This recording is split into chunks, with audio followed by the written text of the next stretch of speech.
Bonjour, je viens t'encourager encore en cette semaine avec cette pensée. Tu es libre en Christ. Vis pleinement ta liberté. Rien ne t'arrêtera, ni les épreuves, ni les difficultés. Daniel et ses compagnons que tu connais sont passés par des moments très difficiles. Alors qu'eux, ils étaient restés attachés à Dieu. Ils ont été quand même amenés en captivité avec les autres. Mais quand ils sont arrivés, ils ont résolu dans leur cœur de ne pas se souiller avec les mets du roi, avec le vin que le roi leur donnait.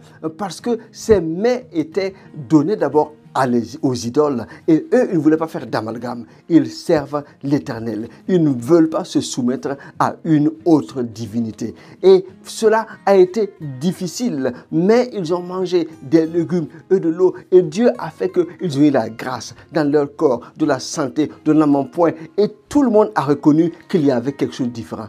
Plus que sur le plan physique, l'Esprit de Dieu a été sur eux. Il leur a donné de la sagesse, de l'intelligence et de la révélation. De telle sorte que, aussi nombreux qu'ils étaient, ils étaient sortis au-dessus du lot. Parce qu'ils avaient un esprit supérieur qui était en eux. Dieu a agi ainsi. Parce que dès le début, ils se sont engagés à rester fidèles à Dieu et à ne pas se souiller dans ce pays étranger. Ils ne dépendaient donc pas de la juridiction locale, mais plutôt de la juridiction céleste. Dieu les a élevés à des positions différentes, malgré la jalousie que cela a entraîné et les épreuves ultérieures, la fournaise ardente et la force au lion. Dieu est toujours venu à leur secours. La question s'est posée à un moment donné, mais ils sont restés fermes dans leurs décisions. Même si notre Dieu ne nous vient pas en aide, nous adorons lui seul. Nous n'allons pas nous prosterner devant un autre homme, un autre Dieu, aussi grand soit-il. C'est seulement l'Éternel que nous servirons.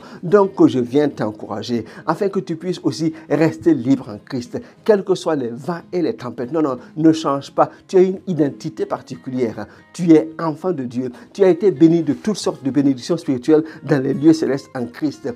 Ton nom s'écrit avec le sang de Jésus. Non. Tu as une identité. Tu es libre. C'est la juridiction céleste qui décide en ce qui te concerne. L'ennemi va essayer, mais il n'a pas le dernier mot. Tu es libre en Christ. Vis pleinement ta liberté en te séparant de la souillure, en marchant droit selon la parole de Dieu. Et l'Esprit de Dieu en aide t'aidera pour que tu puisses accomplir pleinement et que ta vie soit une révélation de la gloire de Dieu. Excellente semaine. À bientôt. Je te prie de partager. Bye bye.